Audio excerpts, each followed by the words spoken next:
အားလုံးပဲမင်္ဂလာပါရှင်စူးစူးဆန်မိုးလေဝသမှာကြိုဆိုလိုက်ပါရရှင်ယနေ့2026ခုနှစ်မေလ15ရက်နေ့မနက်6:10မိနစ်ချိန်တိုင်းထွာချက်များအရ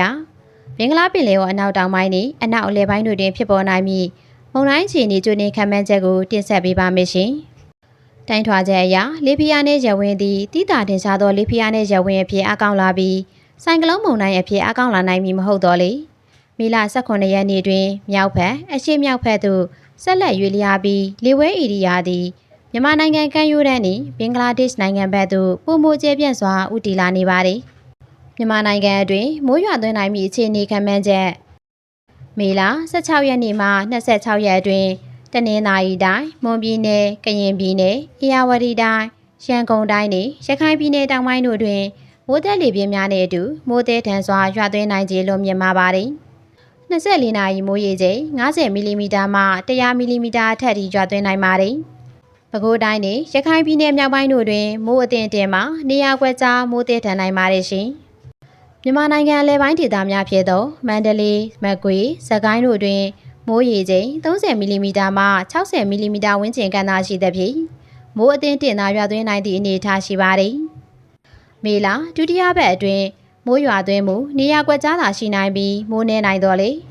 မေလ22ရက်နေ့နောက်ပိုင်းတွင်မုတ်တုံလေတနိုင်ငံလုံးအတိုင်းအတာဖြင့်ဝင်ရောက်လာချိန်တွင်မိုးပုံမိုးစိတ်လာနိုင်ပါတယ်ရှင်လေပြင်းတိုက်ခတ်မှုအခြေအနေမုတ်တုံလေစတင်ဝင်ရောက်ခါစားတွင်ဖြစ်ပေါ်တတ်သောမိုးတိမ်တောင်များကြောင့်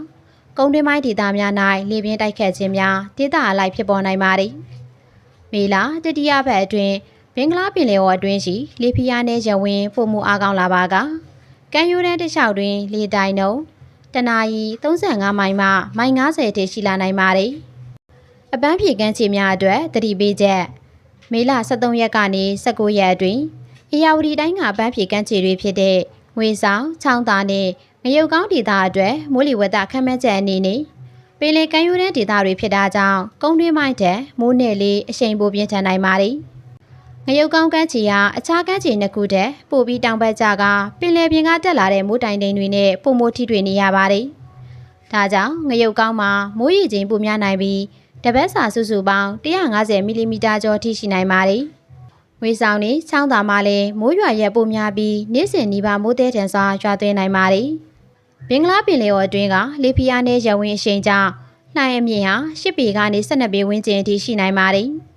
အထူးသဖြင့်ငရုတ်ကောင်းနဲ့ငွေဆောင်ကမ်းခြေတွေမှာပင်လယ်လိုင်းရှိန်ပိုပြင်းနိုင်ပါတယ်။ယခုပတ်တွင်ကမ်းခြေများသို့အပန်းဖြေခီးသွားရန်မတင်သေးတဲ့အခြေအနေဖြစ်ပါတယ်။မိုးသည်ထန်ခြင်းနဲ့လှိုင်းကြီးခြင်းတို့ကြောင့်ပင်လယ်စာစားခြင်းနဲ့ရေကစားခြင်းတို့အတွက်အန္တရာယ်ရှိနိုင်ပါတယ်။ကန်ဒီငါးဖမ်းလေများအနေနဲ့မိုးသက်လေပြင်းသတိပေးချက်ကိုဂရုစိုက်ဖို့လိုအပ်ပြီး